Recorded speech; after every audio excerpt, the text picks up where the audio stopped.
பழைய ஏற்பாடுகளை நீங்கள் புரட்டி பார்த்தால் இஸ்லாம் கடவுளை பற்றி என்ன சொல்கிறதோ அந்த அம்சம் இன்றைக்கும் நீங்கள் மிச்சமாக இருப்பதை பார்க்கலாம்.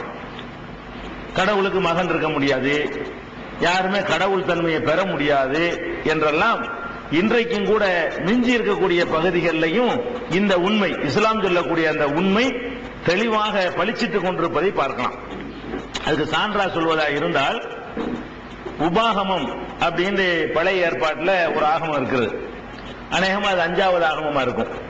அந்த உபாகமம் என்ற ஆகமத்தில் 4வது அதிகாரம் 39வது வசனத்தில் சொல்லப்படுற செய்தி என்னன்னா, ஆகையால் உயர வானத்திலும் தாழ பூமியிலும் கர்த்தரே கடவுள், அவரை என்று ஒருவரும் இல்லை என்று நீ இந்நாளில் அறிந்து உன் மனதிலே பதிய வைத்துக் கொள் அப்படின்னு சொல்லப்படுதுங்க. உபாகமம் என்பது கிறிஸ்தவ நம்பிக்கை பிரகாரம் தௌராத்தும்பாங்க.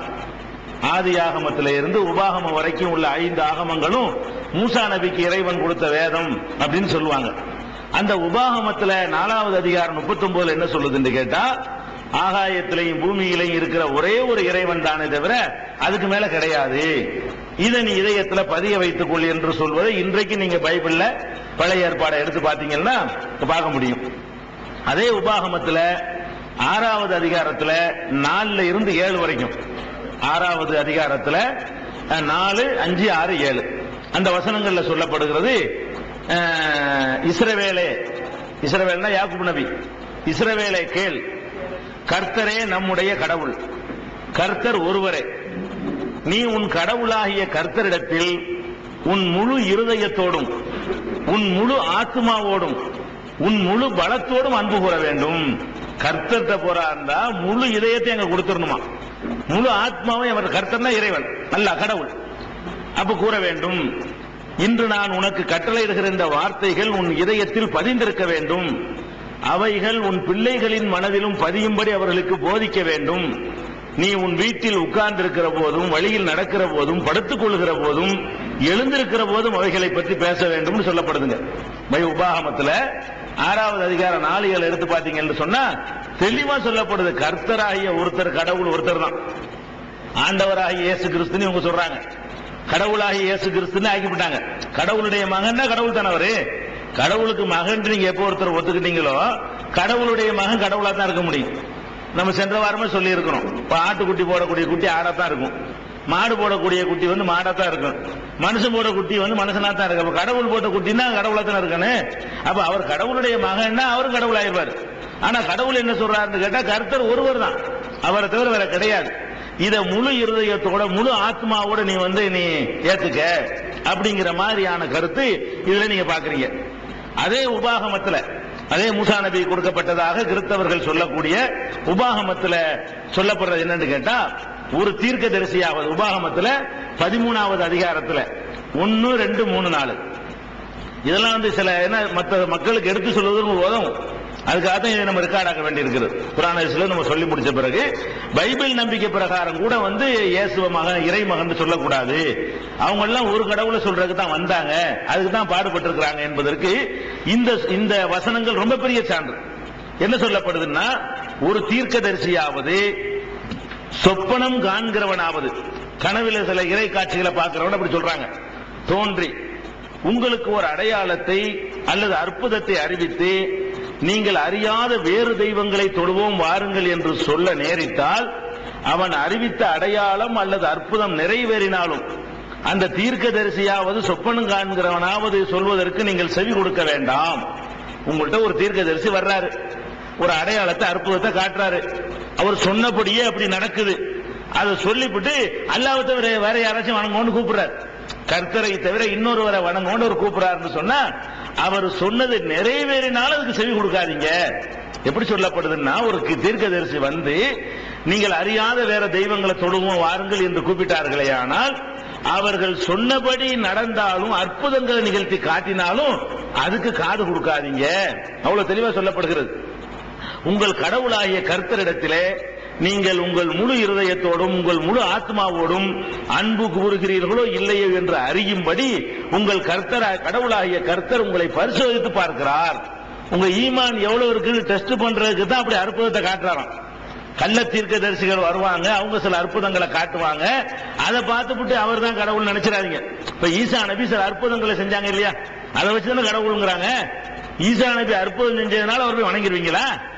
வணங்க முடியாது. நீங்க எந்த அளவுக்கு அல்லாஹ் வணங்குறீங்களா மத்தவங்களை வணங்குறீங்களான்னு சோதிச்சு பார்க்கறதுக்காக வேண்டிதான் கர்த்தர் இதை செய்யறாரு. உங்கள் கடவுளாகிய கர்த்தர் காட்டிய வழியில் நீங்கள் நடந்து அவருக்கு பயந்து அவர் கட்டளைகளை கை கொண்டு அவர் சப்தத்திற்கு செவி கொடுத்து அவரை சேவித்து அவரை பற்றி கொள்ள வேண்டும். இவ்வளவு அற்புதமா சொல்லப்பட்டிருக்குங்க.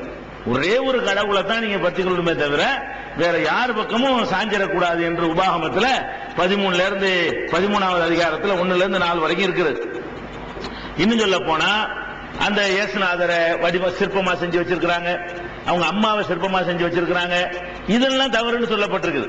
இதெல்லாம் அவங்க எந்த பைபிளை வச்சுக்கிட்டு இருக்கிறாங்க? எப்படி நம்ம ஆளுக்கு குரானை வச்சுக்கிட்டே கபர் வணங்குறாங்களோ, குரானை கையில வச்சுக்கிட்ட குரானுக்கு மாத்தமா முஸ்லீம்கள் நடக்கிறாங்களா இல்லையா, அந்த மாதிரி அவங்க பைபிளை வச்சுக்கிட்டு இருக்காங்களே தவிர அதுல உள்ளதை ஒழுங்கா படிச்சாலே அவங்க தெரிஞ்சிருவாங்க. ஆஹா, இன்னும் இவ்வளவு மோசமா நம்ம நடக்கிறோமே. அதுல சொல்லப்பட்டிருக்கு உபாகமத்துல 4வது அதிகாரத்துல 28, 29 ஆகிய வசனங்கள் சொல்வது என்னன்னா, அங்கே மனுஷர் கை வேலையாகிய தெய்வங்களை சேவிப்பீர்கள். மனுஷன் கையினால செஞ்ச தெய்வங்களை சேவிப்பீர்கள். அவைகள் மரத்தினாலும் கல்லினாலும் செய்யப்பட்டவைகள். மனுஷன் செஞ்சதை நீங்க சேவிக்கிறதுன்னு வணங்குறீங்க. மனுஷன் கையினால் செஞ்சதை நீங்க வணங்குறீங்க. அவை மரத்தினாலும் கல்லினாலும் செய்யப்பட்டவைகள். அவைகள் காணவும் கேட்கவும் புசிக்கவும் முகரவும் மாட்டாதவைகள். நீங்க கல்ல வச்சுக்கிட்டு இருக்கிறீங்க, அது சாப்பிடாது, காணாது, கேட்காது, அது புசிக்காது, அது நுகராது, அப்புறம் ஏன் சிலையா வச்சுக்கிறேன்னு கேட்குது. எது? பைபிள் கேட்குது, நம்ம சொல்லல இது. அப்ப குரான்ல இந்த மாதிரி வாசகம் இருக்குது.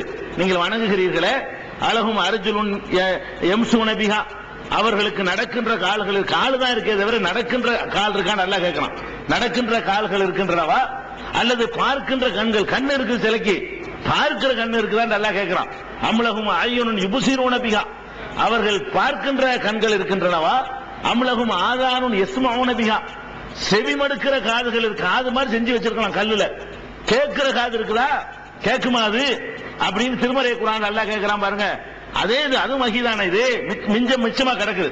அவங்க கைவரிசையை காட்டினா கூட எஞ்சி இருக்கக்கூடிய வகை என்ன சொல்லுதுன்னு கேட்டா, இந்த சிலைகளாக உருவங்களாக நீங்கள் சமைத்துக் கொண்டவைகள் காணவும், கண்ணால காணவும் கேட்கவும் புசிக்கவும் முகரவும் மாட்டாதவைகள். முகர்ந்து பார்க்க முடியாது. அவ்விடத்திலும் உன் கடவுளாகிய கர்த்தரை தேடுவாயானால் உன் முழு இருதயத்தோடும் முழு ஆத்மாவோடும் அவரை தேடும் போது அவரை கண்டடைவாய் அப்படின்னு சொல்லப்பட்டிருக்கிறது. அப்ப இதுல என்ன சொல்லப்படுதுன்னா, இந்த மாதிரி உருவ வழிபாடுகள் எல்லாம் தவறு, அப்படி எல்லாம் செய்யக்கூடாது என்று உபாகமத்தில் மூசா நபி கொடுத்த வேதத்துல சொல்லப்பட்டது. அவர்கள் எழுதி வச்சுக்கிறாங்க. இன்னைக்கு எடுத்து பார்த்து நீங்கள் கண்டுபிடித்துக் கொள்ளலாம். அதே மாதிரி இது மூசா நபிக்கு உள்ள வேதமாச்சா. ஏசாயாண்டு ஒரு தூதர் வந்தார். ஏசாயாங்கிற பேர்லயே ஒரு ஆகமம் இருக்கிறது.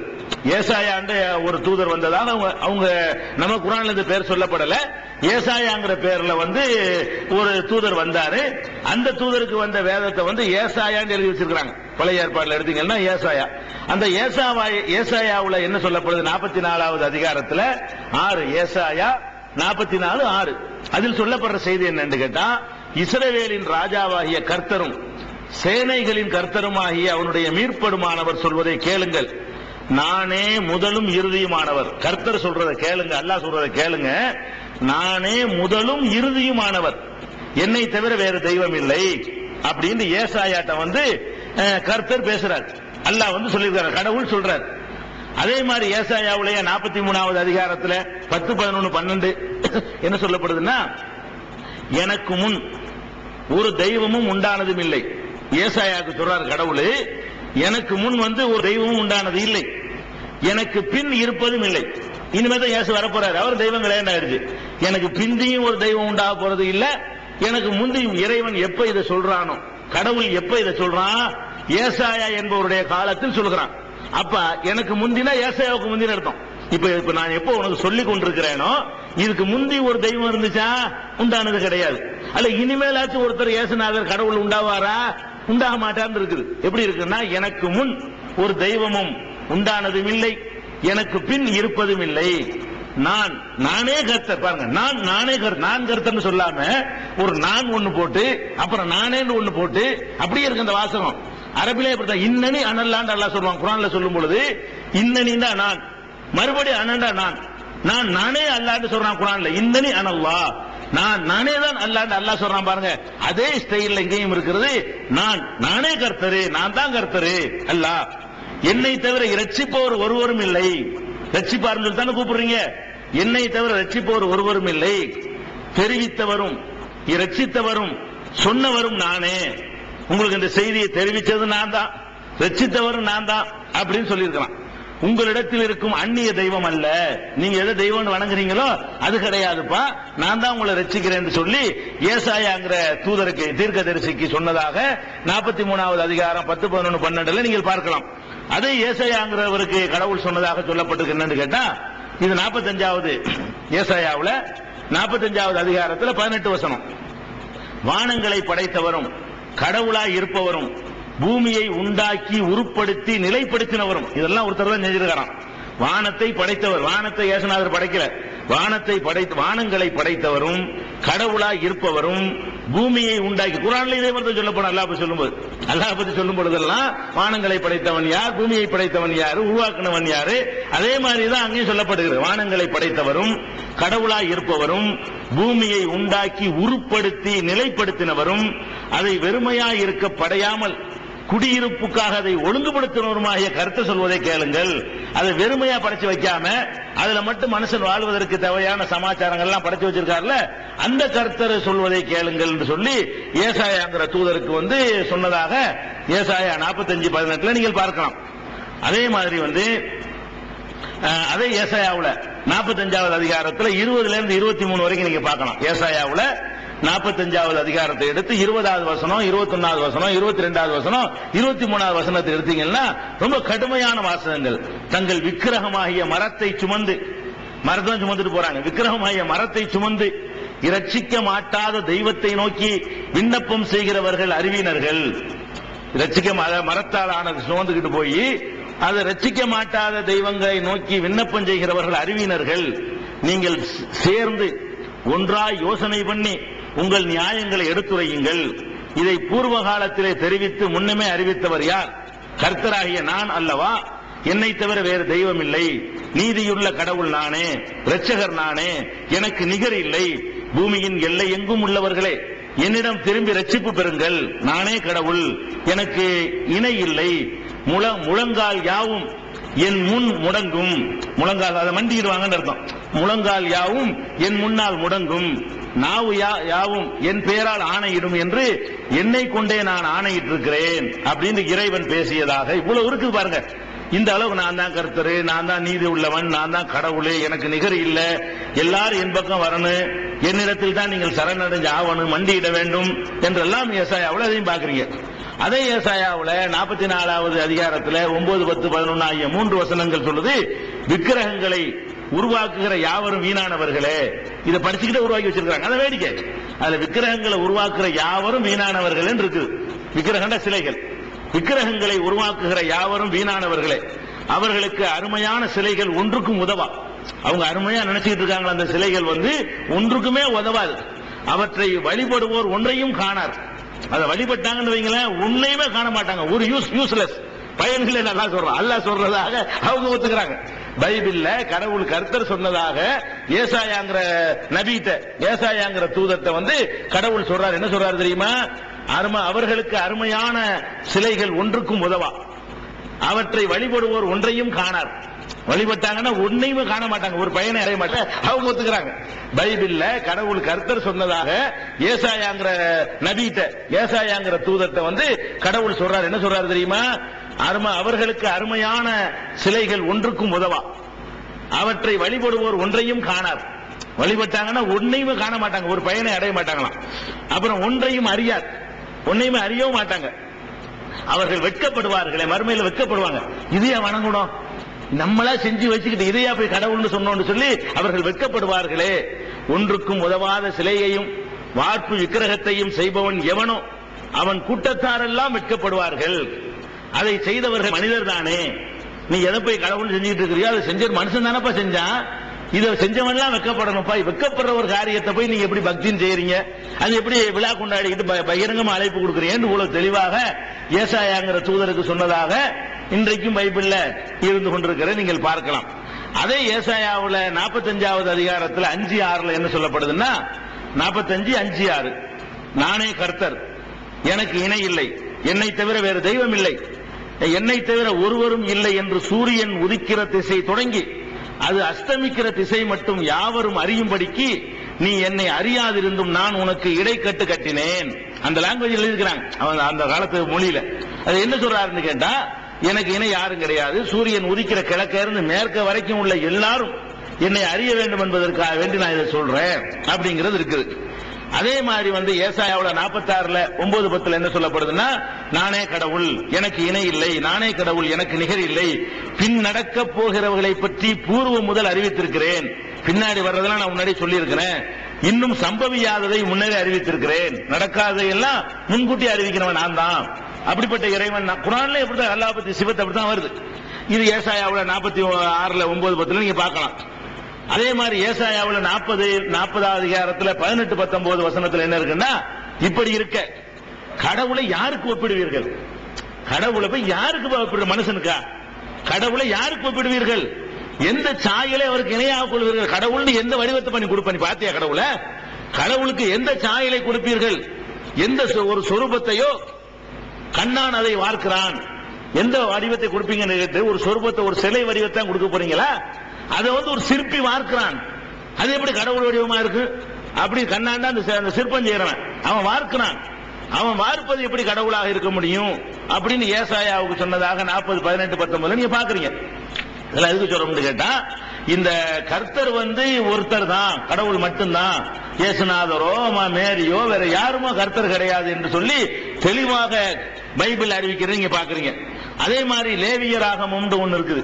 லேவியர் ஆகமத்தில் 19வது அதிகாரத்தில் 4வது வசனம் சொல்லுகிறது, உங்கள் கடவுளாகிய கர்த்தர் நானே. கடவுள் சொன்னதாக, கடவுளாகிய கர்த்தர் நானே. விக்கிரகங்களை நோக்க வேண்டாம், வார்ப்பிக்கப்பட்ட தெய்வங்களை உங்களுக்கு செய்து கொள்ள வேண்டாம். நீங்களா வார்ப்பிக்கிறீங்களா? அதாவது இது பண்றது, பார்க்கிறதுனா என்னது? கடைஞ்சி எடுக்கிறது. அதை நீங்கள் செய்து கொள்ள வேண்டாம். உங்களுடைய கடவுளாகிய கர்த்தர் நானே அப்படின்னு அந்த காலத்துல எல்லாம் பண்ணிருக்கிறாங்கன்னு விளங்குது. பண்ற காலத்தில் அப்பவே தடுக்கவும் பட்டு போச்சு, தடுத்ததான் செஞ்சுக்கிட்டு இருக்கிறாங்க. அந்த காலத்துல லேவியருங்கிறது அவர் ஒரு நல்லடியார் தான், அவரு கொடுத்த லேவியர் ஆகமோ அவருடைய ஆகமத்தில் இதை கடவுள் சொன்னதா சொல்லப்பட்டிருக்கிறது. அதே லேவியர் ஆகமத்தில் 26வது அதிகாரம் 1 எடுத்து பாத்தீங்கன்னா, நீங்கள் உங்களுக்கு விக்கிரகங்களை செய்து கொள்ள வேண்டாம், சொரூபத்தையாவது சிலையையாவது உங்களுக்கு நிறுத்திக் கொள்ள வேண்டாம், நமஸ்கரிக்கும் பொருட்டு விசித்திரமாய் செதுக்கிய கல்லை உங்கள் தேசத்தில் வைக்க வேண்டாம், உங்கள் கடவுளாகிய கர்த்தர் நானே. இவ்வளவு தெளிவா இருக்கு பாத்தீங்களா? இதெல்லாம் இந்த வசனங்களையா போட்டு பிரிண்ட் அடிச்சு கொடுத்தாலே போதும். உங்களுக்கு தனியாவெல்லாம் நீங்க தேவை பண்ண வேண்டியதில்லை.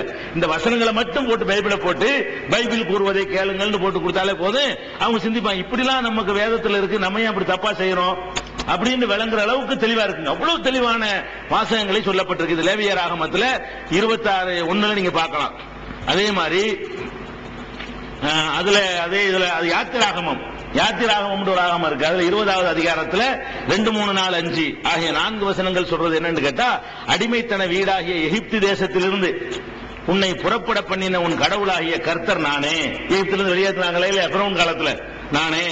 என்னை என்று வேறு தேவர்கள் உனக்கு வேண்டாம், நீ உனக்கு ஒரு விக்கிரகத்தை செய்து கொள்ள வேண்டாம், மேலே வானத்திலும் கீழே பூமியிலும் பூமியின் கீழ் தண்ணீரிலும் உள்ளவைகளுக்கு ஒப்பான எந்த சொரூபத்தையும் செய்து கொள்ள வேண்டாம், நீ அவைகளை வணங்கவும் சேவிக்கவும் வேண்டாம், உன் கடவுளாகிய கர்த்தராகிய நான் எரிச்சல் உள்ள கடவுள். நான் கடும் கோபப்படுவேன், லேசான ஆள் கிடையாது, எரிச்சல் உள்ள கடவுளாம். இந்த மாதிரி பண்ணா எரிச்சல் வந்து எனக்கு எரிச்சல்னா அந்த கோபத்தை சொல்றான். அப்ப இந்த மாதிரி சொரூபத்தை உண்டாக்கி வச்சுக்கிட்டு இவர்தான் கடவுள் அவர்தான் கடவுள், நான் கோபக்கார கடவுள், அந்த மாதிரி நேரத்தில் நான் வேற மாதிரி தான் இருப்பேன், இறக்கம் காட்ட மாட்டேன்னு சொல்லி நான் எரிச்சல் உள்ள கடவுள் என்று கடவுள் சொன்னதாக யாத்திராகமத்தில் 20வது அதிகாரத்தில் 2, 3, 4, 5 ஆகிய 4 வசனங்களில் நீங்கள் பார்க்கலாம்.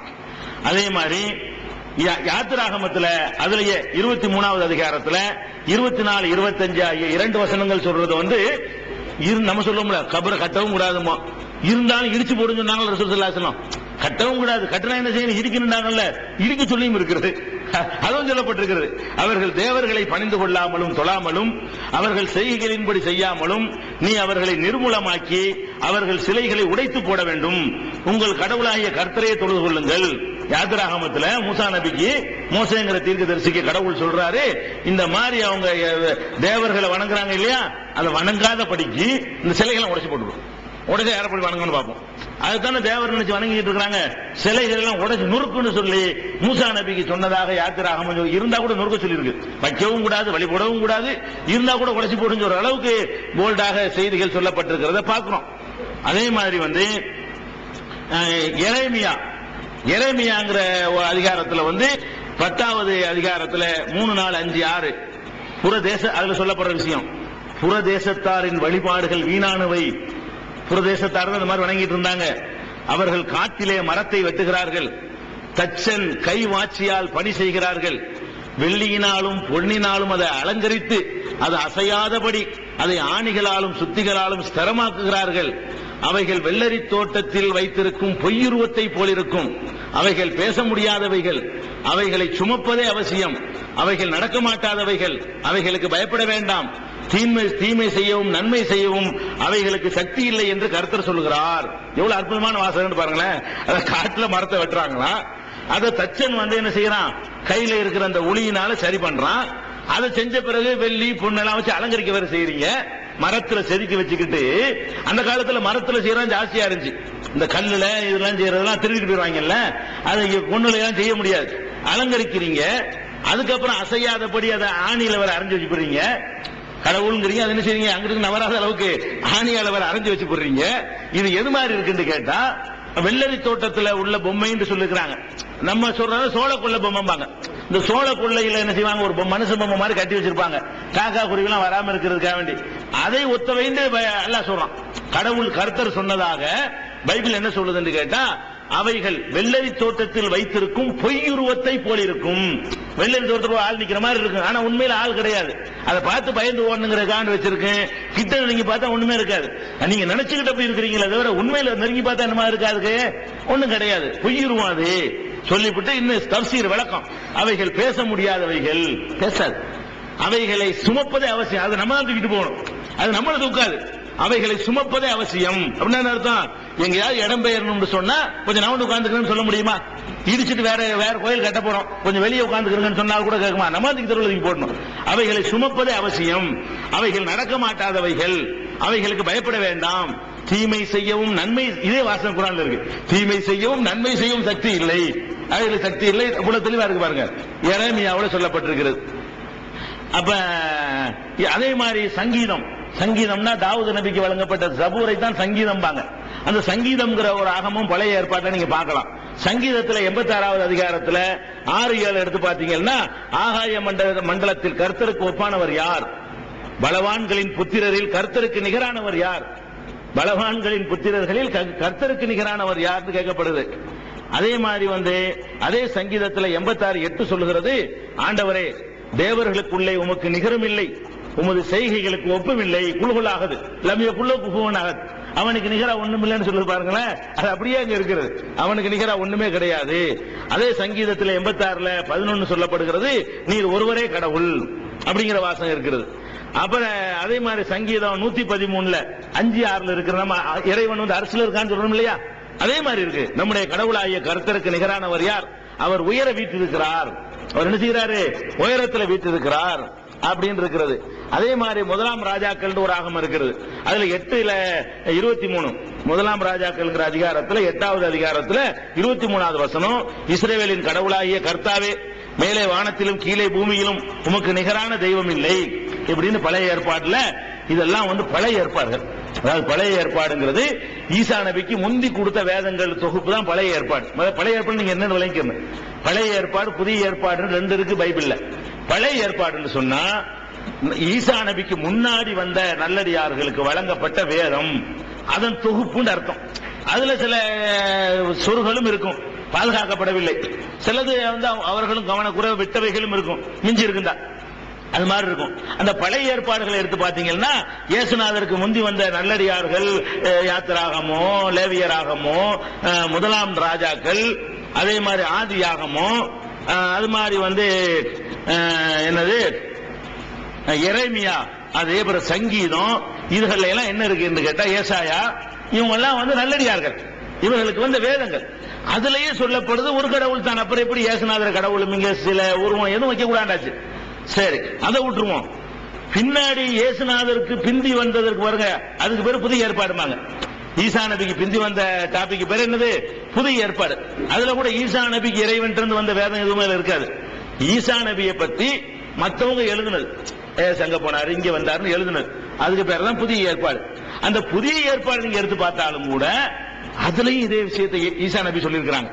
அவங்க என்னத்தான் மாத்தி மறைச்சு பார்த்தா கூட இப்போ மிச்சமா இருக்கு. ஏசுநாதரே சொல்லிட்டு போயிருக்கிறாரு, இதெல்லாம் இந்த விளையாட்டு பண்ணாத, நம்மள போய் கடவுள் ஆக்கிவிடாத, கடவுள் மகன் சொல்லிவிடாதுன்னு சொல்லிட்டு அவர் இதெல்லாம் பழைய ஏற்பாடுன்றாங்க. பழைய ஏற்பாடு அவங்க அங்கீகரிச்சதுதான், அதுக்கு அவங்க ஏத்துக்கிட்டு தான் இருக்கிறாங்க. அதனால சேர்த்தான் பிரிண்ட் பண்ணுவாங்க, அது இல்லைன்னு சொல்ல முடியாது. புதிய ஏற்பாடுல வேணும்னு சொன்னா கூட அதுல இருக்கிறது என்ன இருக்குன்னு கேட்டா, மத்தேயுல புதிய ஏற்பாடுல ஒரு 4 சுவிசேஷத்துல மத்தேயு, மார்க்கு, யோவான், லூக்கா என்று 4 சுவிசேஷம் இருக்கிறது புதிய ஏற்பாட்டுல.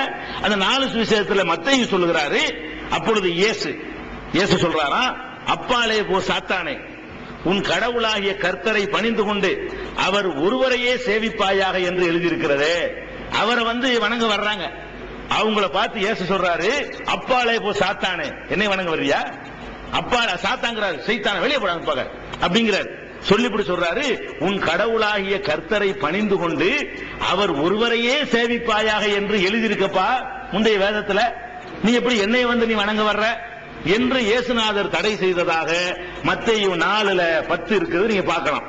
அதே மத்தேயுல 6:24 சொல்லப்பட்டிருக்கிறது. மத்தேயுங்கிற புதிய ஏற்பாட்டுல மத்தேயுல 6வது அதிகாரத்துல 24 வசனத்துல என்ன சொல்லப்படுதுன்னா, இயேசு சொன்னது, 2 எஜமானர்களுக்கு ஊழியம் செய்ய ஒருவனாலும் முடியாது. 2 முதலாளிக்கு ஒருத்தன் வேலை செய்ய முடியுமா? 2 எஜமானர்களுக்கு ஊழியம் செய்ய ஒருவனாலும் முடியாது. ஒருவனை பகைத்து மற்றவனை சிநேகிப்பான், அல்லது ஒருவனை சார்ந்து கொண்டு மற்றவனை அசட்டை பண்ணுவான் அப்படின்னு சொல்லி ஒரு எஜமானுக்கு தான் ஊழியம் செய்ய முடியும். அப்ப ஊழியம் செய்யறது அப்படின்னு சொன்னா அப்ப கடவுள் 2 கடவுள் எப்படி இருக்க முடியும்? அது விளங்குகிறது. இன்னும் சொல்ல போனா மத்தேயுல 7:27 சூப்பரான ஒரு உதாரணம், இயேசுநாதர் ஈசா நபி சொன்ன ஒரு உதாரணம். 7வது அதிகாரத்துல 21, 22, 23, 24, 25, 26, 27 வரிசையா அதுல சொல்லப்படுகிறது, ஆண்டவரே ஆண்டவரே என்று என்னிடம் சொல்லுகிற ஒருவனும் இல்லை. அவர் சொல்றாரு, இயேசுநாதர் சொல்றாரு, என்கிட்ட ஆண்டவரே ஆண்டவர்ங்கறியா? ஆண்டவரே ஆண்டவரே என்று என்னிடம் சொல்லுகிற ஒருவனும் இல்லை. பரலோகத்தில் இருக்கிற என் பிதாவின் சித்தத்தை செய்கிறவனே பரலோக ராஜ்யத்திற்குள் பிரவேசிப்பான். என்ன சொல்றாருன்னா, பரலோகத்தில் இருக்கிற பிதான்னா இறைவன் அல்ல, கடவுள். கடவுளுடைய சித்தத்தை செய்கிறவன் தான் பரலோக ராஜ்யத்திற்குள் சொர்க்கத்திற்குள்ளே பிரவேசிப்பான். ஆண்டவரே ஆண்டவரே என்று என்னிடம் சொல்லுகிற ஒருத்தனும் கிடையாது. என்கிட்ட ஆண்டவன் ஆண்டவன் உனக்கு கிடையாது. அவன் சொல்லுபடி நடக்கிறியா போகலாம். யார் சொன்னா இத? இயேசுநாதர் சொல்றார். அப்ப ஈசா நபி கரெக்ட். ஈசா நபி என்ன சொன்னதாக குர்ஆனில் அல்லாஹ் சொல்லுகிறானோ அது மாதிரியான வசனங்கள் இன்றைக்கும் மிச்சமாக அவங்க அங்க இருக்கிற சொருவிகிரி வச்சிருந்தா கூட இன்றைக்கும் மிச்சமாக இருக்கிற காட்சியை நீங்கள் பார்க்கிறீர்கள். அது மாத்திரம் இல்ல, அந்நாளில் எங்க பரலோக ராஜ்யத்தில் அந்நாளில் அநேகர் என்னை நோக்கி, அநேக பேர் என்னிடத்தில் ஆண்டவரே ஆண்டவரே உமது நாமத்தினாலே பேய்களை துரத்தினோம் அல்லவா, உமது நாமத்தினாலே அநேக வல்ல செயல்களை செய்தோம் அல்லவா என்பார்கள். சில பேர் வந்துகிட்டு, இயேசுநாதரே ஆண்டவரே உங்க பேரை சொல்லித்தானே குருடரை எல்லாம் பார்க்க வச்சோம், முடவர்கள் நடந்தார்களே, குருடர்கள் பார்த்தார்களே, அப்படி நடத்திட்டு நிகழ்ச்சி இதெல்லாம் சொல்லி காட்டுவாங்களாம் அங்க வந்துகிட்டு. அதுக்கு அப்பொழுது நான், ஈசா நபி சொல்றாங்க, இயேசுநாதர் சொல்றாரு, அப்போது நான் ஒரு காலம் உங்களை அறியவில்லை. நீ யாரா? நீ அப்படி அதான் அர்த்தம். உங்களை அறியவில்லைன்னா அர்த்தம் நீ யாரா அப்படின்னு கேட்கிறாரு. உங்களை ஒரு காலம் அறியவில்லை, அக்கிரம செய்கைக்காரரே, என்னை விட்டு அகன்று போங்கள் என்று வெளிப்படையாக கூறுவேன். ஏன் நாமத்தினால பண்ணீங்களா? கர்த்தரை வணங்கு நான் சொல்லி இருக்க, ஏன் நாமத்தினால பேய் விரட்டியா?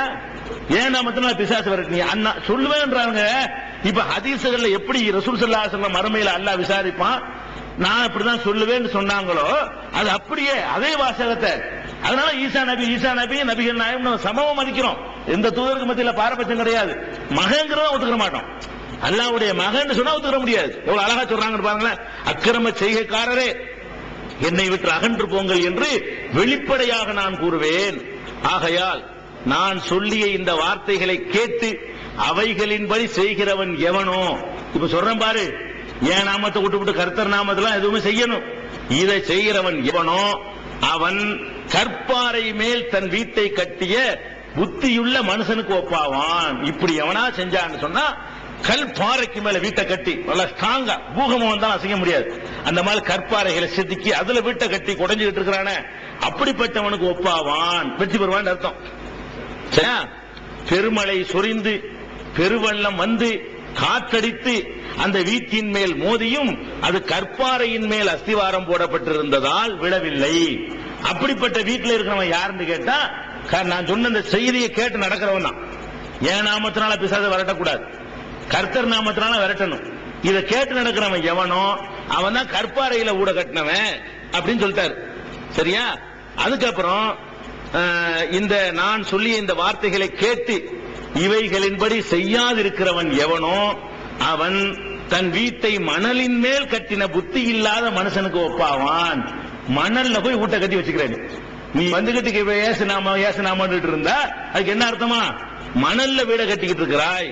பெருமழை சொரிந்து பெருவெள்ளம் வந்து காற்று அடித்து அந்த வீட்டின் மேல் மோதின போது அது விழுந்தது, அழிவும் பெரிதாயிற்று என்று ஈசா நபி இவ்வளவு உதாரணத்தோடு விளக்கினார்கள் என்று மத்தேயுல 7வது அதிகாரத்தில் 21, 24, 21, 22, 23, 24, 25, 26, 27 இவ்வளவு வசனத்திலையும் உள்ள தொகுப்பது இப்படி சொல்லி இருக்கிறாருன்னு பார்க்கிறோம். அதே மாதிரி இன்னும் கண்டிக்கிறாரு. இந்த மாதிரி இப்ப என்ன நடந்துகிட்டு கண்ணு முன்னாடி இப்படி வருது. நபிகள் நாயகம் ஸல்லல்லாஹு அலைஹி வஸல்லம் எப்படி முன்னறிவிப்பு செஞ்சார்களோ, ஈசா நபி அல்லாஹ்வுடைய தூதர் தானே, அவங்களுக்கு சில விஷயங்கள் அல்லாஹ் காட்டி கொடுத்திருப்பான், அவங்களும் முன்னறிவிப்பு செய்வாங்க. அவங்க செஞ்ச முன்னறிவிப்புல மத்தேயு 23:16 நீங்க பார்க்கலாம்.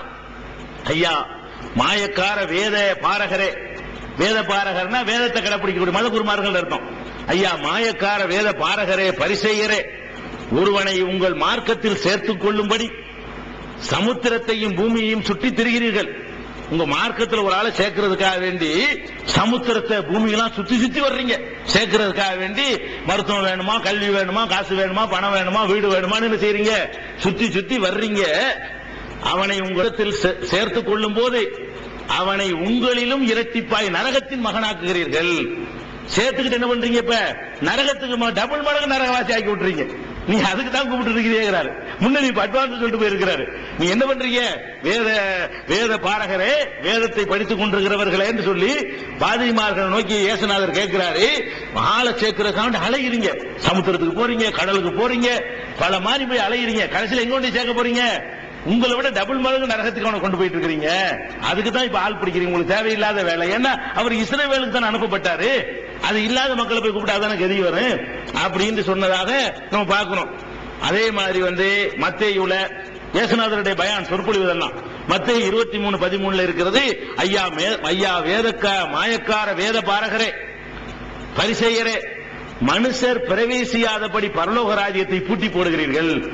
பரலோக சொர்க்கத்துக்கு போற வாசலை இழுத்து பூட்டி வச்சுட்டீங்களப்பா. மத குருமார்கள் நோக்கி சொல்றாரு, சொர்க்கத்துக்கு போற வாசலை பூட்டி போடுகிறீர்கள், நீங்கள் அதில் பிரவேசிக்கிறதும் இல்லை, பிரவேசிக்கிறவர்களை பிரவேசிக்க விடுகிறதும் இல்லை. நல்ல இறுக்கமா பூட்டி வச்சுட்டு நீங்கள் போக போறது இல்ல, அடுத்தவனே போக மாட்டேங்கிறீங்களே என்று இயேசுநாதர் சொன்னதாக இன்னைக்கு நம்ம பார்க்கிறோம். அதே மாதிரி இன்னும் சொல்ல போனா இதெல்லாம் அவருக்கு லாஸ்ட்ல செஞ்ச பயான். லாஸ்ட் நேரத்தில் அவரை எதிரிகள் அழிச்சிடணும்னு தீர்மானம் பண்ணக்கூடிய நேரத்தில் மக்களுக்கு சொல்லக்கூடிய அறிவுரைகள் இதெல்லாம் மத்தேயுல 23 5, 6, 7, 8, 9, 10 சொல்றாரு. இப்ப அப்படியே கண்ணு முன்னாடி நிப்பாட்டுறாரு பாருங்க. தங்கள் கிரியையை எல்லாம் மனுஷர் காண வேண்டும் என்று செய்கிறார்கள். இதெல்லாம் எதுக்கு செய்யறாங்கன்னா மனுஷர்கள் காண வேண்டும் என்று இதெல்லாம் செய்கிறார்கள். தங்கள் காப்பு நாடாக்களை அகலமாக்கி வஸ்திர தொங்கல்களை பெருசாக்குகிறார்கள். காப்பு நாடான்னா அந்த நாடா இருக்குல்லங்க, அந்த நாடா பெல்ட் ஒண்ணு இடுப்புல போடுவாங்கல்ல, நல்ல பெருசாக்கி வஸ்திர தொங்கல், துணியை வஸ்திரம்ல துணியை நல்லா தொங்க விட்டு பாத்தீங்களா, முழங்காலுக்கு இருக்குமே பெருசு பெருசு ஆளையே முழுங்குற அளவுக்கு ஆடை போடுவாங்க இல்லையா, பெரிய ஜுப்பா போட்டு இருக்காங்க இல்லையா, அது சொல்றாரு. வஸ்திர தொங்கல்களை பெரிதாக்குகிறார்கள்.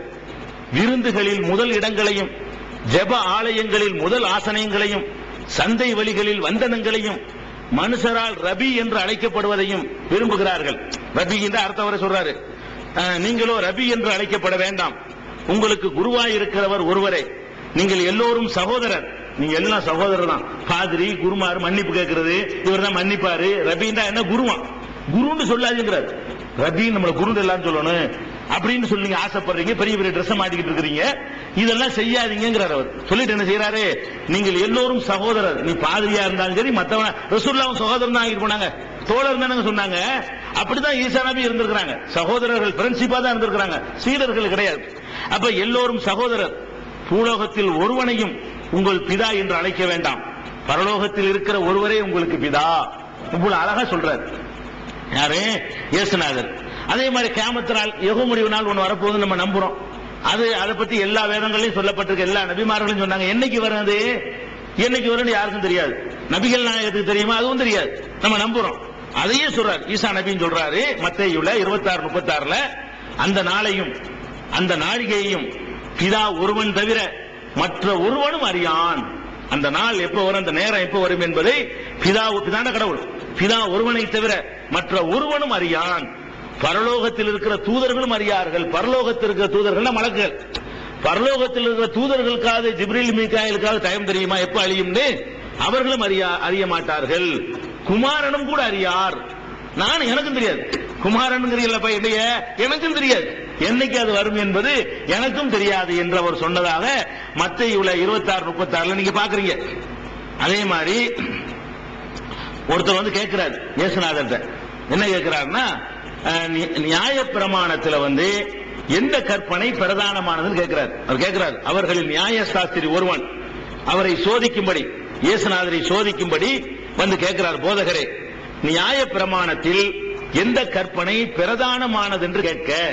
நியாய பிரமாணம் சொன்னா அந்த இறைவனுக்கு செய்யக்கூடிய அந்த அனுஷ்டானங்கள், அதுல எது ரொம்ப பிரதானமான சிறந்த வணக்கம் அப்படின்னு கேட்க, அதுக்கு இயேசு சொல்றாரு, அவர் உன் கடவுளாகிய கர்த்தரிடத்திலே உன் முழு இருதயத்தோடும் உன் முழு ஆத்மாவோடும் உன் முழு மனத்தோடும் அன்பு கூற வேண்டும். இதுவே பிரதானமும் முதன்மையுமான கற்பனை. இதான் ஃபர்ஸ்ட். ஆண்டவரிடத்துல மட்டும்தான் என்ன செய்யணும், எதையும் வச்சுக்கிறேன்னு நம்ம கிட்ட வரக்கூடாது அப்படின்னு சொல்லிட்டு சொல்றாரு. அதே மாதிரி இன்னொரு சம்பவம், ஒரு நிகழ்ச்சி நடக்கிறது மத்தேயுல 20வது அதிகாரத்துல 20, 21, 22, 23 ஆகிய 4 வசனங்கள் சொல்கிறது. அப்பொழுது செபதேயுவின் குமாரருடைய தாய், ஒரு தாய், ஒரு பொம்பளை, அது பேர்லாம் நுழையிட்டு பரவாயில்லை, செபதேயுவின் குமாரருடைய தாய் தன் குமாரனோடு கூட அவரை பணிந்து ஒரு விண்ணப்பம் செய்து கொள்ள அவரிடம் வந்தாள். ஒரு பொம்பளை, ஒரு அம்மா மகனையும் கூட்டிக் கொண்டு இயேசுநாதர்கிட்ட ஒரு கோரிக்கை, விண்ணப்பம் செய்யறதுன்னா கோரிக்கை வைக்கிறதுக்காக வந்தாள். அவர் அவளிடம் உனக்கு என்ன வேண்டும் என்று கேட்க, என்னமா கோரிக்கை உனக்கு அப்படின்னு இயேசுநாதர் கேட்கிறார். அவள் சொல்றா, உம்முடைய ராஜ்யத்திலே என் குமாரராகிய இவ்விரண்டு பேரில் ஒருவன் உமது வலது பாரிசத்திலும், பாரிசம் பக்கம் வலது சைடிலையும், ஒருவன் இடது பாரிசத்திலும் உட்கார்ந்து இருக்கும்படி அருள் செய்ய வேண்டும். அங்க ராஜ்யத்தில், பரலோக ராஜ்யத்தில் இந்த 2 பிள்ளையை கூட்டிட்டு வந்திருக்க, ஒரு புள்ள உங்களுக்கு வலப்பங்க இருக்கணும், ஒரு பக்கம் ஒரு புள்ள இடப்பங்க இருக்கணும். அதான் என்னுடைய விண்ணப்பம். இந்த துன்யாவுல இது நான் கேட்டு வரல, மறுமைக்கு உள்ளதான் கேட்கிறேன் அப்படின்னு அந்த அம்மா சொல்லுது. சொன்ன உடனே அதற்கு இயேசு சொல்றாரு, நீங்கள் கேட்டுக்கொள்ளுகிறது இன்னதென்று உங்களுக்கு தெரியவில்லை. எதை யாத்திரை வேணாமா, என்னமோ என்கிட்ட ரூபாய் கேட்கிற மாதிரி கேட்கிற. அவர் கேட்கிறாரு, நீங்கள் கேட்டுக்கொள்ளுகிறது இன்னதென்று உங்களுக்கு தெரியவில்லை. நான் குடிக்க போகிற பாத்திரத்தில் குடிக்க உங்களால் ஆகுமா அவர் கேட்கிறாரு என்று கேட்க, அவர்கள் ஆகும் என்றார்கள். அப்போது அவர், என் பாத்திரத்தில் நீங்கள் குடிப்பீர்கள், ஆயினும் என் வலது பார்சத்திலும் என் இடது பார்சத்திலும் உட்கார்ந்து இருக்கும்படி அருளுவது என் காரியம் அல்ல.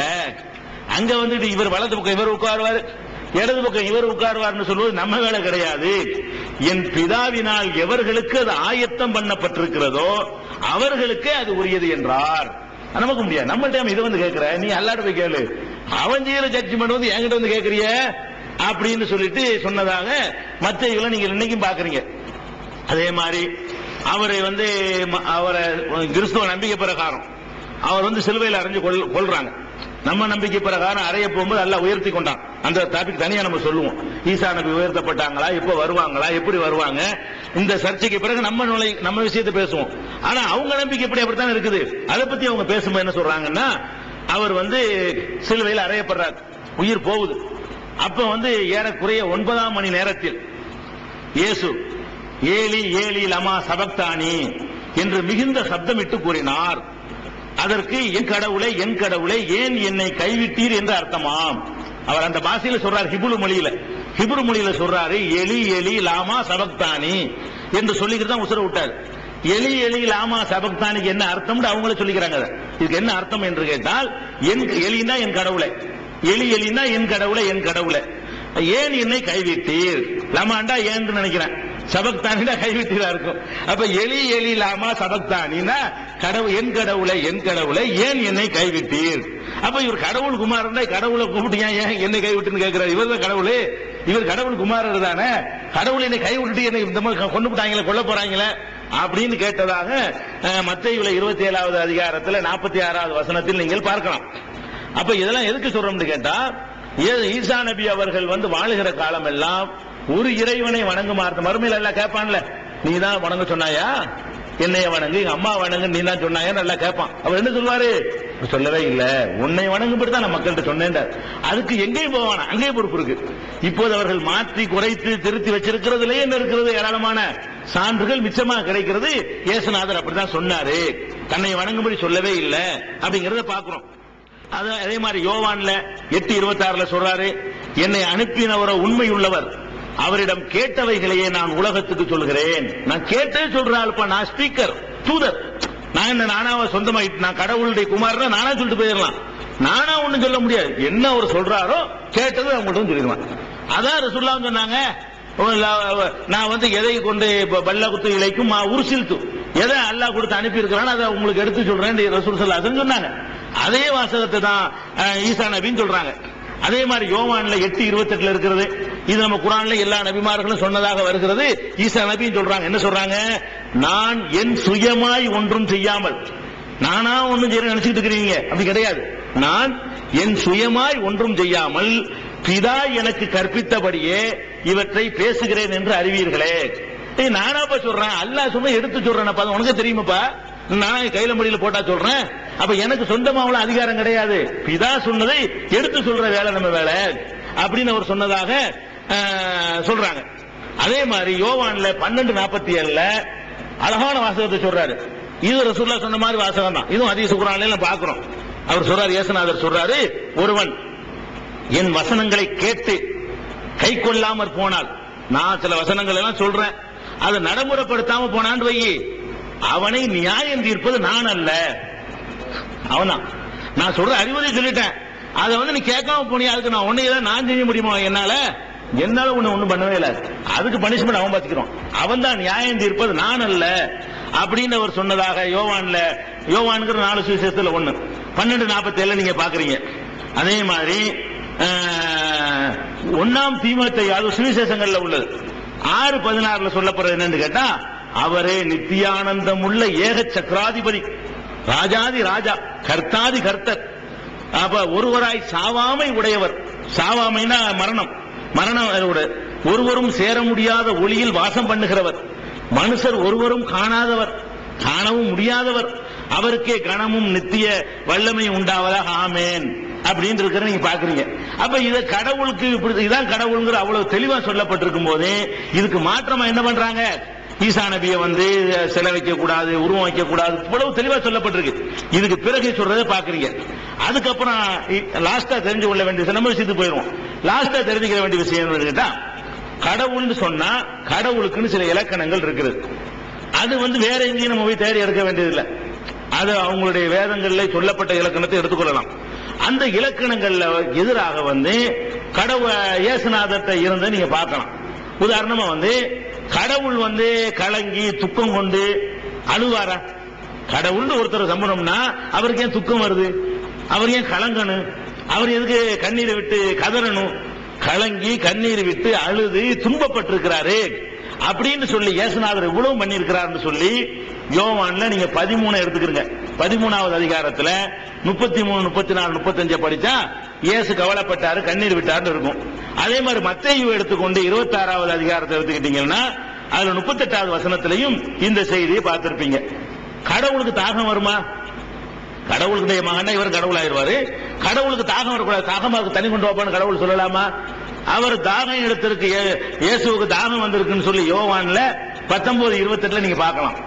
யாருக்கு? இயேசுவுக்கு என்ன வந்திருக்கு? தாகம் எப்படி கடவுளுக்கு வரும்? கடவுளுடைய குமாரன்னா அவர் கடவுளுக்கு தண்ணீர் தாகமே இருக்கக்கூடாது, அவர் தண்ணீர் தேவைப்பட்டவர் இருக்கக்கூடாது. அது மாதிரி கடவுள் சோறு திங்கலாமா? இயேசு சாப்பிட்டாருன்னு சொல்லி லூக்காவுல 24:42 நீங்க பார்க்கலாம். இயேசு நினைஞ்சிருக்கிறாரு சாப்பிட்டு. அப்ப சாப்பிடுவது கடவுள் வேலை இல்ல, கடவுளுடைய மகனும் சாப்பிடக்கூடாது. கடவுள் சாப்பிடக்கூடாதுன்னா கடவுளுடைய மகனு சாப்பிடக்கூடாது. அப்ப இயேசு சாப்பிட்டு இருக்கிறாரு. இயேசு பயந்து இருக்கிறாரு, பயந்து ஓடி ஒளிஞ்சாருன்னு வருது. அது மார்க்ல 14:33 நீங்க பார்க்கலாம். இயேசு கவலைப்பட்டிருக்கிறாரு, மார்க் 14:34 நீங்க பார்க்கலாம். இயேசு பிசாசினால் சோதிக்கப்பட்டிருக்கிறாரு. பிசாசு பிடிச்சிக்கிச்சா வர இயேசுவை பேய் பிடிச்சிக்கிச்சான், பிசாசினால் சோதிக்கப்பட்டிருக்காருன்னு சொல்லி மத்தேயுல 4:1 நீங்க பார்க்கலாம். அதே மாதிரி சலிப்பு ரொம்ப என்னடா உலகத்தை நிர்வகிச்சு ரொம்ப கஷ்டமா போச்சு, இனிமே நமக்கு சரிப்பட்டு வரலன்னு கடவுள் சலிப்படைவாரா? இவர் சலிப்படைஞ்சிருக்கிறார், மிக ரொம்ப சலிப்படைஞ்சு போய் பேசியிருக்கிறார் என்று மத்தேயுல 8:20 நீங்க பார்க்கலாம். அதே மாதிரி மனதிலும் கழிப்பாரா கடவுள்? இயேசு அதெல்லாம் பண்ணிருக்கிறார்னு சொல்லி மத்தேயு 15:17 நீங்க பார்க்கலாம். இயேசு மலை ஜலம் கழித்தாருங்கிறத 15:17 பார்க்கலாம். அரசு அந்த நாட்டில் இருந்த அரசனுக்கு இயேசு பயந்திருக்கிறாரு, பயந்து அவனுக்கு வரி வேற செலுத்திருக்கிறார். கட்டாயமா வரி கேட்கிறான், பயந்துகிட்டு வரி செலுத்துறாருன்னு சொல்லப்பட்டிருக்கிறது. பயந்து கொண்டுதான் அந்த வரியை செலுத்தினார் அப்படின்னு இருக்கிறது. அது மத்தேயு 17:27 நீங்க பார்க்கலாம். ஒரு மனுஷனுக்கு பயந்துகிட்டு வரி செலுத்துற கடவுளா? கடவுளுடைய மகன் ஒரு மனுஷனுக்கு பயந்துகிட்டு வரி கட்டுவாரா? ஓடான்னு சொல்லிட மாட்டாரா? வரி வாங்க வரும்போது காலி பண்ணிட முடியாதா? அதை பார்க்கிறோம். அதே மாதிரி இயேசுநாதர் ரொம்ப பல பேரையும் கடுமையா திட்டி இருக்கிறார். கடவுள் அப்படிலாம் கண்ணாபண்ண திட்ட மாட்டார். அது மத்தேயு 23:33 நீங்க பார்க்கலாம். அதே மாதிரி இயேசுநாதருக்கு கத்தனா பண்ணிருக்கிறான். கடவுள் கத்தனா பண்ணலாமா? கடவுள்னு சொன்னா கத்தனா பண்ண முடியுமா? அவர் கத்தனா செய்யப்பட்டார்னு சொல்லி லூக்காவுல 2:21 பாக்குறீங்க. அவங்க மலைப்படி அவருக்கு சுன்னத்து பண்ணிருக்கிறாங்க, கத்தனா பண்ணிருக்கிறாங்க. அது மாதிரி இயேசு தாய்ப்பால் குடிச்சிருக்கிறார். கடவுள் தாய்ப்பால் குடிப்பாரா? தாய்ப்பால் குடிச்சிருக்கிறார். லூக்காவுல 11:27 நீங்க பார்க்கலாம். தொழில் செஞ்சிருக்கிறார், மீன் பிடிக்கிற தொழில், அந்த மாதிரி தொழில்கள் எல்லாம் பண்ணிருக்கிறார். கடவுள் தொழில் செஞ்ச சாப்பிடணும். அப்ப மார்க் 6:3 தொழில் செஞ்சிருக்கிறார் பாக்குறீங்க. அதே மாதிரி பாவ அறிக்கை நான் தப்பு செஞ்சுட்டேன், நான் பாவம் தான் செஞ்சுட்டேன், பாவ அறிக்கையை வெளியிட்டார்னு சொல்லி வருகிறது. மனுஷன் தான் பாவம் செய்வான், அல்ல பாவம் செய்வானா? இப்ப கடவுள் பாவத்துக்கு அப்பாற்பட்டவர் தானே. பாவ அறிக்கை வெளியிட்டார்னு மத்தேயுல 3:13 நீங்க பாக்குறீங்க. அதே மாதிரி கடவுள்னு சொல்லக்கூடியவர் இன்னொருத்தன் கால கழுவாரா? அவர் இன்னொரு ஆள் கால கழுவி விட்டுருக்கிறார். இயேசுநாதர் போய் இன்னொரு ஆளுடைய கால்கள் என்ன செய்யறாரு? பிறருக்கு கால் கழுவி விட்டாரு. கால்னா காலு, இந்த கால் கழுவு வேற அர்த்தம் செய்வாங்க, அந்த அர்த்தம் இல்ல, காலையே கழுவி விட்டுருக்கிறாரு. அதான் யோவான்ல 13:5 நீங்க பார்க்கலாம். பிறருக்கு ஒருத்தர் ஞான ஸ்நானம் வாங்க போய் அவர் காலை கழுவி விட்டுருக்கிறாரு. ஓடி ஒளிஞ்சிருக்கிறார் சொல்லி யோவான்ல 8:59, 10:39, 11:54 இதெல்லாம் யோவான்ல நீங்க பார்க்கலாம். அதே மாதிரி நல்ல நறுமணம் பூசிக்கிறது. கடவுளுக்கு நறுமணத்துல நாட்டம் வருமா? நல்ல வாசமா இருக்கு, கொஞ்சம் நறுமணத்தை கொண்டு வாங்க கேட்டு நறுமணம் பூசுகிறது ஆசைப்பட்டிருக்கிறாரு. மத்தேயு 26:10 நீங்க பார்க்கலாம். அதே மாதிரி நிறைய துன்புறுத்தப்பட்டாரு, முகத்துல காரி துப்புனாங்க. கடவுள் முஞ்சில் போய் காரி துப்பேலுமா? அது மாதிரி தலையில குத்தி கன்னத்தில் அரைஞ்சிருக்கிறாங்க. கடவுள் கன்னத்தில் அறைய முடியுமா? இவ்வளவு செஞ்சதாக மத்தேயு 26:67 நீங்க பார்க்கலாம். வாரினா அடிக்கப்பட்ட விளக்கு மாத்தினா அடிவாங்க அடிக்கப்பட்டாருங்கிறத மத்தேயு 27:26 நீங்க சொல்லப்பட்டிருக்கலாம். முள்முடிய தலையில சுமந்தாரு, முள்கிரீட் தலையில தூக்கி வச்சுட்டு தான் கொண்டு போனாங்க என்று சொல்லி மத்தேயுல 27:29 நீங்க பார்க்கலாம். நிர்வாணப்படுத்திருக்கிறாங்க. கடவுள் நிர்வாணப்படுத்தலுமா? அவர் என்ன பண்ணிவிட்டாங்களா? நிர்வாணம் மொத்தத்தையும் உறிஞ்சு விட்டாங்கன்னு சொல்லப்பட்டிருக்கிறது. நிர்வாணப்படுத்தி இருக்கிறார்கள். மத்தேயு 27:35 இஸ்லாமிய நம்பிக்கைப்படி நபிமார்களை நிர்வாணப்படுத்த விடமாட்டாங்களா? அவங்க எழுதிக்கிறாங்க, நிர்வாணப்படுத்தி இருக்கிறாங்க. வேதனை தாழாமல் கத்தி இருக்கிறார் சொல்லி மத்தேயு 27:46 பாக்குறீங்க. இதெல்லாம் எதுக்கு சொல்றோம்னு கேட்டா, இயேசுநாதர் சில அற்புதங்கள் மற்ற நபிமார்களுக்கு பல அற்புதம் கொடுத்த மாதிரி ஈசா நபிக்கு சில அற்புதம், அவர் பிறப்பே அற்புதம், அதையெல்லாம் நம்ம ஒத்துக்கிறது தான் வேணும். ஆனால் அவர்கள் ஒரு காலத்திலையும் நான் கடவுள் என்றோ கடவுளுடைய தன்மை எனக்கு இருக்குன்னு சொல்லியோ, என்னை வணங்குங்கள் என்று சொல்லியோ, என்னிடத்துல பிரார்த்திங்கள் என்று சொல்லியோ, எனக்கு வழிபாடு செய்யுங்கள் என்று சொல்லியோ அவங்க ஒரு காலம் சொன்னது கிடையாது. அதைத்தான் குர்ஆனும் சொல்லுகிறது. அவங்க வாழ்ந்த காலத்தில் அதைத்தான் செஞ்சார்கள் என்று இன்றைக்கும் பைபிள்ல மிஞ்சி இருக்கக்கூடிய வசனங்களை பார்க்கிறோம். அதனால ஈசா நபியை கடவுள் என்று சொல்ற விஷயத்துல நாம என்ன செய்யறோம்? அந்த மக்கள்கிட்ட இருந்து நம்ம வேறுபடுறோம். கடவுள் சொன்னார்களே ஆனால் கிடையாது, கடவுளுடைய மகன் என்று சொன்னார்களே ஆனால் அதுலயும் நம்ம மாறுபடுறோம், முரண்படுகிறோம். அடுத்தது என்னன்னு கேட்டா, அவங்களுக்கு நமக்கு உள்ள சில வேறுபாடுகள் அந்த துறவரத்தை மேற்கொள்றாங்க. அவங்க அது ஈசா நபி மேல அவர் கல்யாணம் பண்ணல, கல்யாணம் பண்ணாத காரணத்தினால என்ன செய்யறாங்க? ஈசா நபி நம்மளும் கல்யாணம் பண்ணாம இருந்துருவோம் அப்படின்னு சொல்லி ஆண்களும் பெண்களும் துறவு வாழ்க்கையை மேற்கொள்கிறார்கள். இந்த துறவு வாழ்க்கையை பொறுத்த வரைக்கும் இஸ்லாம் என்ன ஜட்ஜ்மெண்ட் பண்ணுதுன்னா, இது நாம் சொல்லவில்லை. குர்ஆன்ல தெளிவா நீங்க பார்க்கலாம். 57வது அத்தியாயத்துல 27வது அத்தியாயத்துல 57வது வசனத்துல என்ன பார்க்கிறோம்னு கேட்டா, சும்ம கஃபைனா அலா ஆசாரிஹிம் பிருசுலினா, அதற்கு பிறகு தொடர்ந்து நம்முடைய தூதர்மார்களை அனுப்பி கொண்டே வந்தோம். கஃபைனா ஈசா இப்னு மரியம், மரியமுடைய மகன் ஈசாவையும் அடுத்து அனுப்பினோம். ஆத்தைனாஹுல் இன்ஜீல், இன்ஜீல் என்ற வேதத்தை அவருக்கு கொடுத்தோம். வஜஅல்னா ஃபீ குலூபில் லதீன தபஊஹு ரஅஃபத்தன் வ ரஹ்மத்தன் வ ரஹ்பானியத்தன், அவரை பின்பற்றிய மக்களுடைய உள்ளத்திலே அன்பையும் இரக்கத்தையும் நாம் ஏற்படுத்தினோம். அவரை பின்பற்றி ஃபாலோ பண்ணக்கூடிய மக்கள் உள்ளத்தில் என்ன இருக்கிறோம்? அன்பு இரக்கம். அல்லாஹ் சொன்ன மாதிரி அது இருக்கு உங்கள்கிட்ட. அன்பு இரக்கத்தை எடுத்துக்கொண்டீங்கன்னு வைங்களேன், நம்ம அஜர்த்து மாதிரி நீ பார்க்கல. இந்த அன்பு இரக்கம் எல்லாம் குஷ்டரோகியா இருந்தாலும் தொட்டு தூக்கி என்ன செய்வாங்க? அது சிகிச்சை பண்ணுவாங்க. அது நம்ம ஏற்பட சொல்றோம். அவர்களுடைய உள்ளங்கள் நினைஞ்சிருக்கிறோம் ரஅஃபத்தன் வ ரஹ்மத்தன், அன்பையும் இரக்கத்தையும் நம்ம ஏற்படுத்தி இருக்கிறோம். ஒரு ரஹ்பானியத்தன் இப்ததஊஹா, இந்த துறவரத்தை அவர்களாகவே உண்டாக்கி கொண்டார்கள். மா கதபுனாக அலைகும், அதை நாம் விதியாக்கவில்லை. இந்த துறவரம் ஒண்ணு பண்றாங்க பாருங்க, அது நம்ம விதியாக்கவில்லை, அந்த சமுதாயத்துக்கு விதியாக்கல. ஈசா நபி காலத்திலேயோ எந்த காலத்திலேயுமோ எல்லாரும் துறவரத்துக்கு போங்க, கல்யாணம் பண்ணாதீங்க, அப்படி ஒரு செட்டிங் நம்மள்ட்ட இருந்து வந்தது கிடையாது. மா கத்தப்புனாக அலைகும், அவர்களுக்கு நாம் இந்த துறவரத்தை விதியாக ஆக்கவில்லை. இல்லப்திகா ரில்வான் இல்லா, அல்லாவின் திருப்தியை நாடி அவர்களாக உண்டாக்கி கொண்டார்கள். அவங்களா உண்டாக்கிட்டாங்க. அல்லாஹ்வுடைய இறைவனுடைய நெருக்கத்தை அடையலாம். அதான காரணம் சொல்றாங்க. நம்ம துறவரத்தில் இருந்தோம்னு சொன்னா, குடும்பம் குட்டி அதெல்லாம் இல்லைன்னு சொன்னா கடவுளுக்காக நம்ம அதிகமா உழைக்கலாம் அப்படி நினைத்துக் கொண்டு உண்டாக்கிட்டார்கள். சரி, அப்படி நினைச்சு உண்டாக்குனாங்க, அதுக்கு நமக்கு சம்பந்தம் இல்லை. அதையாச்சும் ஒழுங்கா பேணாங்களான்னு கேட்கிறான். அதையாவது பேண வேண்டிய விதத்தில் பேணவில்லை அவர்கள். அவங்களா தான் உண்டாக்கிட்டாங்க, பேண வேண்டிய விதத்தில் பேணாங்களா? இல்ல. அதனால சந்தி சிரிச்சுட்டு வரக்கூடிய, ஏன்னா இயற்கைக்கு மாற்றினது. அப்படி எல்லாம் ஒரு ஆணும் பெண்ணும் துறவரம் எல்லாம் இருக்க முடியாது. முடியாத ஒன்றை நாங்க செய்ய போறோம்னு போனாங்கன்னா ஒரு நேரம் இல்லாட்டி ஒரு நேரம் அசிங்கப்பட்டு போயிருவாங்க. ஏதாவது ஒரு கேஸ்ல மாட்டி அசிங்கப்பட்டு போய் கேவலப்பட்டு போய், அது ஆணா இருந்தாலும் பெண்ணா இருந்தாலும் அப்படி ஒரு வழியை தேர்ந்தெடுக்க கூடாது. இறைவன் அந்த உணர்வுகளை ஆணுக்கு பெண்ணுக்கு படைச்சிருக்காங்க போது அதுக்கு முறையான திருமண வாழ்க்கையின் மூலமாகத்தான் அதுக்கு அது வடிகால் தேடணுமே தவிர நாங்க கட்டுப்படுத்த போறோம் போனா அவங்களுக்கு முடியாது. அதை அவர்கள் பேணிக் கொள்ளவில்லை அப்படின்னு சொல்லி இந்த வசனத்தில் எல்லாம் சொல்லி காட்டுகிறான். இதுல நம்ம மாறுபடுறோம். அதே மாதிரி ஈசா நபி கல்யாணம் பண்ணலன்னு சொல்றாங்க பாருங்க, அதுலயும் நம்ம மாறுபடுறோம். எந்த ஈசா நபி கல்யாணம் பண்ணார் என்று குறிப்பாக நமக்கு ஆதாரம் கிடைக்காவிட்டாலும் நபிகள் நாயகத்தை பற்றி அல்லாஹ் சொல்லும் பொழுது பலமுறை உங்களுக்கு அந்த வசனம் சொல்லி இருக்கிறோம். உமக்கு முன்னால் அனுப்பிய எல்லா தூதர்களுக்கும் ஜஅல்னாலஹும் அஸ்வாஜம் வ துர்ரியா, அவர்களுக்கு மனைவி மக்களை நாம் ஏற்படுத்தியே இருந்தோம். உமக்கு முன்னால் அனுப்பி எந்த தூதராக இருந்தாலும் உணவு உண்டார்கள், சாப்பிடாத உடல் கொண்டவர்களாக, உணவு உண்ணாத உடல் பெற்றவர்களாக நாம் அவர்களை அனுப்பவில்லை அப்படின்னு எல்லாம் சொல்றான். அதோடு சேர்த்து சொல்றான் அஸ்வாஜம் வ துர்ரியா, அவங்களுக்கு மனைவி மக்களை ஏற்படுத்தி இருந்தோம் நல்லா சொல்றான். அதாவது ரசூலுல்லாஹ்வுக்கு முந்திங்கிறதுல ஈசா நபி அடங்குவார்கள். ஈசா நபிக்கு யார் கொண்டாடினு சொல்ல தெரியாது. ஆனா கண்டிப்பா ஒரு இளமை பருவத்தில் என்ன தேவையோ அவர் ஒரு ஆளை கல்யாணம் பண்ணிருப்பார். கல்யாணம் பண்ணாம இருக்க முடியாது, கல்யாணம் பண்ணி இருக்கிறாரு. முந்தி உள்ள எல்லாருக்குமே மனைவி மக்களை நம்ம ஏற்படுத்தி இருந்தோம். நபிமார்கள் யாரும் மலடு கூட கிடையாது. கடைசி காலத்திலே அல்லாஹ் பிள்ளையை கொடுத்துறான். ஏன்னா அதனாலதான் அல்லாஹ் இந்த வாசகத்தை சொல்றான். இப்ராஹிம் நபி, ஜக்கரியா நபி போன்றவர்களுக்கு ஆரம்பத்தில் குழந்தை இல்லாட்டா கூட கடைசி கட்டத்தில் என்ன அல்லாஹ் குழந்தையை கொடுத்துட்டான். அதனால ஒரு நபிக்கு மனைவி இல்லைன்னு சொன்னாலும் அது தப்பு, புள்ள குட்டி இல்லைன்னு சொன்னாலும் தப்பு. அதனால ஈசா நபிக்கு எல்லா நபிமார்களும் கொடுத்தது போல மனைவி மக்களை கொடுத்தான் தான் வழங்கிக்கணும். ஈசா நபிக்கு மட்டும் கொடுக்கலன்னு பிரத்யேகமா சொல்றதா இருந்தா அவருக்கு இல்லைன்னு தனி ஆதாரத்தை காட்டணும். ஈசா நபிக்கு மட்டும் கல்யாணம் ஆவலன்னு யாராவது சொன்னார்களே ஆனால் அவங்க என்ன செய்யணும்? இந்த ஹதீஸ் ஈசா நபிக்கு ஆவலன்னு விதிவிலக்கு இருக்குன்னு காட்டணும். அப்ப எல்லா மனுஷனையும் விந்து துளியில படைச்சோன்னு எல்லாம் சொல்றான். ஈசா நபிக்கு நம்ம விதிவிலக்கு காட்ட முடியும். ஈசா நபி இல்லைன்னு நம்ம சொல்றோம். இந்த ஈசா நபி வேற மாதிரி படைக்கப்பட்டார்னு குர்ஆன்ல இருக்கு, ஹதீஸ்ல இருக்கு, நம்ம காட்டுறோம். அப்படி விதிவிலக்கு காட்டாத வரைக்கும் பொதுவா சொல்லுதல் அவர் அடங்கிடுவார். அப்ப எல்லா நபிமார்களுக்கும் மனைவி மக்களை ஏற்படுத்தி இருந்தோம் குர்ஆன் சொல்லுது. அந்த பொதுவான விதியில ஈசா நபி விதி விலக்கு என்று குர்ஆன் சொல்லவே இல்லை. சொல்லாத காரணத்தினால நம்ம நம்பிக்கை பிரகாரம் ஈசா நபியும் கல்யாணம் பண்ணினாரு. அவர் துறவரத்தை போதிக்கவே இல்லை, மக்களுக்கு இல்லறத்தை தான் போதிச்சாரு, இல்லற வாழ்க்கை தான் வாழ்ந்து காட்டினாரு.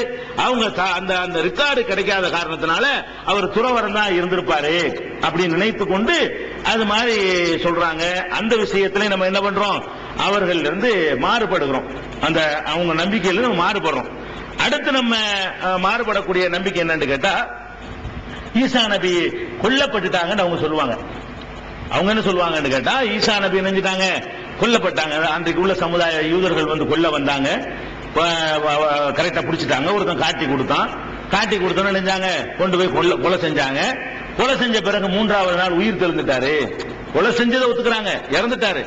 3வது நாள் என்னஞ்சாருன்னு கேட்டா, அதுல இருந்து உயிர் தெழுந்து வந்து மக்கள் எல்லாம் நினைஞ்சாரு பார்த்து, நான் தான் ஈசா, பயப்படாதீங்க அப்படின்னு சொல்லிட்டு நான் வருவேன், நான் வர வேண்டிய நேரத்தில் கரெக்டா வருவேன்னு சொல்லிட்டு நினைஞ்சாரு, போயிட்டாரு. அப்படிங்கிறது அவங்களுடைய நம்பிக்கை. நம்ம நம்பிக்கை என்னன்னு கேட்டா, ஈசா நபியை கொல்ல முயற்சி பண்ண வரைக்கும் ஓகே. ஈசா நபிக்கு வந்து எதிர்ப்பு இருந்தது. ஏன்னா அவ்வளவு கட்டமா, அந்த வார்த்தையை பார்த்தால விளங்குத, அங்க உள்ள பெரிய ஜுப்பா போடுறது, தாயத்து எல்லாத்தையும் வாங்கணும் வாங்கியிருக்கிறாரு. இப்ப நம்ம படிச்சு காட்டின வசனத்திலேயே அவங்க வந்து சபையில அந்தஸ்து கேட்கறீங்க, அப்படி கேட்கறீங்க, இப்படி கேட்கறீங்கன்னு பிடிச்சா அது எதிர்க்காம என்ன செய்வான், அன்னைக்கு இருந்த யூத மத குருமார்கள் எல்லாம் வாங்குவான்னு வாங்கியிருக்கிறாரு.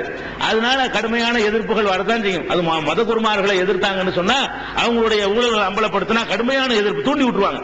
அவங்க கையில ஆலயங்கள்லாம் இருக்கிறது, அதை தூண்டி விட்டுட்டாங்கன்னா பெரிய எதிர்ப்பு வந்துடும். அந்த மாதிரி தூண்டி விட்டதுனால ஈசா நபிக்கு கடுமையான எதிர்ப்பு கிளம்புனது நெசம், அவரை வந்து கொல்வதற்கு முயற்சி பண்ணது நெசம். ஆனால் என்ன நடந்துச்சுன்னு இஸ்லாம் சொல்லுதுன்னு கேட்டா, அவனை அந்த கடைசி நேரத்தில் வந்து ஆள் மாறாட்டம் பண்ணி ஈசா நபின்னு நினைத்து வேற ஒரு ஆளை பிடிச்சி அரைஞ்சு விட்டாங்க. அப்ப ஈசா நபி என்ன வானாரு, அவரை அல்லாஹ் தன்னளவில் உயர்த்தி கொண்டான், அவரை கொல்லல, சிலுவையில் அறையல, நிச்சயமா அவரை கொல்லவே இல்லை. அப்படி எல்லாம் சொல்றோம். கத்தலூஹு யகீனா, கண்டிப்பா அவரை கொல்லவே கிடையாது அப்படின்னு சொல்லி திருமறை குர்ஆன் சொல்லுகிறது. அப்ப இந்த விஷயத்துல ஈசா நபி வந்து உயர்த்தப்பட்டார்களா, வேற அதுக்கு அர்த்தம் கொடுக்கிறதா? அப்ப உயிர்த்தெழுந்தல் சொல்றாங்க, அது எப்படி அந்த சம்பவம் வந்தது? இந்த விஷயங்களை எல்லாம் நம்ம என்ன செய்வோம் இன்ஷா அல்லாஹ் அடுத்த வாரத்தில்